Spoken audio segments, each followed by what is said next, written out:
Hello everybody, this is Felix from Germany, aka Moonfruit, and I think it is long overdue that I actually did a proper introduction of my tank, so I think it's time. Let's get right to it. So to start off, this is a custom-made glass aquarium. The volume is roughly 500 liters, which is about 125 gallons. It's a peninsula-style tank that has 3 visible sides, and it's also standing right in front of my bed. The tank was set up in November 2016, which makes it a little bit over 4 years old. As you can probably tell by now, the tank is packed to the brim with corals, most of which are SPS corals, but I don't mind LPS corals, so I would call this an SPS dominated mixed reef. But before I tell you a little bit more about some of the inhabitants of this tank, I think it's best to first start off with some of the equipment and some of the gear that run this tank and keep all my animals happy, healthy and thriving. Starting off with lighting, which is especially important on an SPS tank like this. As you can see, there's a lot going on in terms of lighting on this tank. The main event are two Radeon Gen 4 Pros, which are accompanied by two bulbs of ATI Coral Plus and two LED strips that are mainly UV and blue LEDs. The lights are mounted about 25 centimeters or roughly 10 inches over the water surface. The Radions are running a modified AB Plus schedule for 12 hours every day at about 65% intensity. The Coral Plus T5 bulbs and the UV LED strips are running about 8 hours every day. So here is a rare peek into the sump slash everything that's in the cabinet basically. So yeah, let's start right to left. First off, we have the drain, which drains down into a rubble basket slash cryptic zone where all the little critters hide and multiply. Then we have the skimmer, which is a Bubble Magus Curve 7, which is roughly rated for twice the system volume. It makes use of the CO2 scrubber that I've built. It's like a little simple DIY system, but it's really efficient and lasts for quite a while.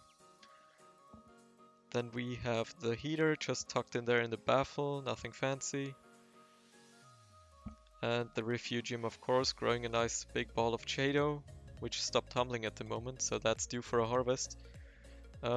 It's just lit by a cheap 15 watt LED, 5000 Kelvin, so also nothing fancy.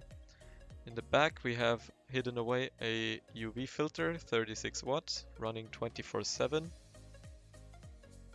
And yeah, in the last section we got the return pump, nothing fancy there, it's like a J-bow pump, nothing fancy at all. And the dual sensor Tunsi ATO. Yeah, then we got the DIY Skimmate collector and the two bottles of Tropic Marine A and K elements, so that's my trace mix of choice, and also my carbocalcium container. Yeah, they're powered by a 4-channel dosing pump, which you can see right there. Other than that, a lot of the switches and wiring and the ATO reservoir. So overall, really nothing fancy. It's also not the cleanest sump, I have to admit, but it gets the job done. And it makes maintenance really easy. So yeah, what more can you want? Alright, so let's talk about some of the corals and some of the maintenance slash chemistry of the tank. So, well, as I mentioned before, I really like SPS, especially all the Acropora.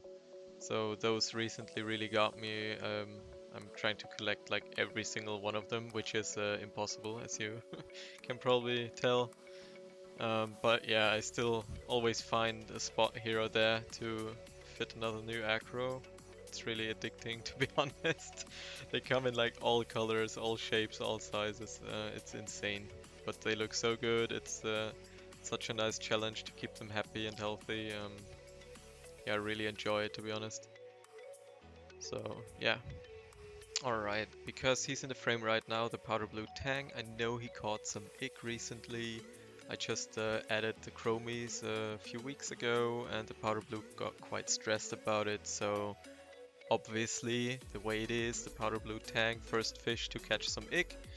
I'm not too stressed about it, honestly, because I got UV running 24/7. I'm feeding good quality food, and yeah, by the time now I'm recording this voiceover, the spots have almost all disappeared, so I'm not too worried about it.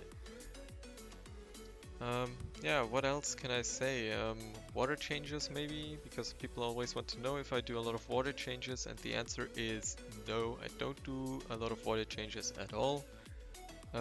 Honestly, if anything, I try to avoid them as much as possible, because yeah, sometimes you don't get around it if you clean something up or whatever, or do some maintenance.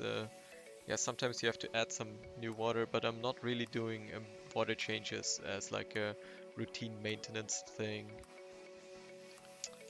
Then one thing that I would like to talk about, because that's like it's like a curse of this tank, is low pH. And the reason for that is that like the tank is in the same room as me, or rather I'm in the same room as the tank all day, because it's my bedroom, it's my office, and thanks to COVID I'm home all day. So I'm also taking up all the oxygen in the room all day. So that really has an impact on the tank's pH. It's crazy, right? So I'm really trying to mitigate that any way possible. I'm already running the CO2 scrubber to keep pH barely above 7.9-ish. So yeah, low pH, big problem for me. Also running the Chado just to reduce CO2 in the water. And yeah, so that causes the growth in my tank to be quite bad. Or, well, at least not as good as it could be. So yeah, maybe in the future, maybe even in the near future, I might get a Kalk stirrer and dose some Kalkwasser to really help boost that pH regularly. And hopefully that will keep my pH closer to natural ocean levels, which is roughly 8.3, 8.2, 8.3. So yeah, that would be nice. Other than that, I really can't complain about anything else. My tank is running quite well. It's been running really stable ever since I switched to Tropic Marine's Carbocalcium. That stuff is, in my opinion, way more stable than any of the other, any of the other two parts that you can get.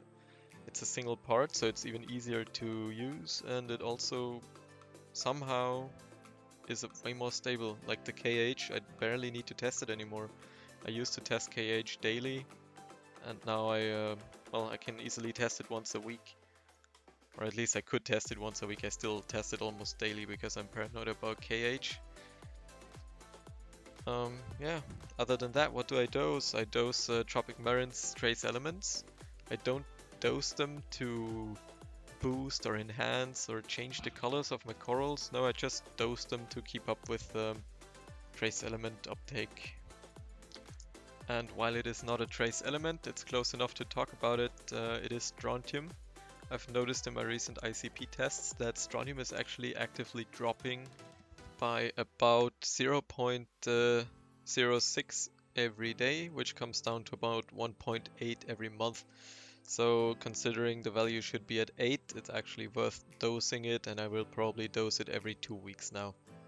The only other thing at the moment that I dose regularly is Acropower, which is my amino acid mix of choice. I dose 10 to 50 milliliters of it every day.